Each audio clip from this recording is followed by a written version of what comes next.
Sir, Congress கட்சியோட மூத்த தலைவர் வேலுச்சாமி அவர்கள் திமுகவை கடுமையா விமர்சிச்சுட்டு வராரு. இத பத்தி நீங்க என்ன நினைக்கிறீங்க சார்? வேலுச்சாமி அவர்கள் சுப்பிரமணிய சாமியோட இருந்தவர். காமராஜர் மீது பாசம் இருப்பதாக சொல்லிக் கொள்பவர். அது இருக்கலாம், உண்மையாக கூட இருக்கலாம். ஆனா இன்னைக்கு காங்கிரஸ் கட்சியிலேயும் ஒரு சிலர் இருக்காங்க. அவங்க RSS அஜெண்டாவை செயல்படுத்தக்கூடியவர்கள். காங்கிரஸ் இன்னைக்கு பல்வேறு மாநிலங்கள்ல பலவீனப்பட்டு கிடக்கு. அதனால அவங்க தேஜஸ்வி யாதவ்கிட்ட கூட்டணி வைத்து குறைந்த இடங்களை பெற்றுக்கொண்டு கூட்டணியில இருக்காங்க. அகிலேஷ் யாதவும் அவர் அது போன்றுதான். அவங்கள்ட்ட குறைவான இடங்களை பெற்றுக்கொண்டு இருக்கிறாங்க. அதன் மூலமா பிரம்மாண்டமான வெற்றிகளை அவர்களால பெற முடியுது. காங்கிரஸ் கட்சியினுடைய இந்த இருப்பை தக்க வைக்க முடியும். காரணம், அது பலவீனப்பட்டு கிடக்கு ஒரு சில இடங்கள்ல. அது தமிழகத்திலும் அது மாதிரி இருக்கு.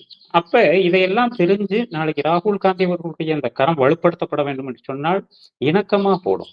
தமிழக முதல்வர் அவர்கள், மாண்புமிகு தமிழக முதல்வர் தெளிவா இருக்கிறாங்க. காங்கிரஸையும் ராகுல் காந்தியையும் அன்னை சோனியா அவர்களையும் சிறப்பாக நேசிக்கிறார்.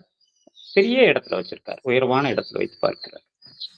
ஆனால் இந்த வேலுச்சாமி போன்றவர்கள் எதிலையாவது குழப்பம் ஏற்படுத்தணும், 2 கட்சிகள் கூட்டணி முறியணும், தனித்து போட்டியிடணும் என்பதையே இலக்காக கொண்டு செயல்படக்கூடியவர்.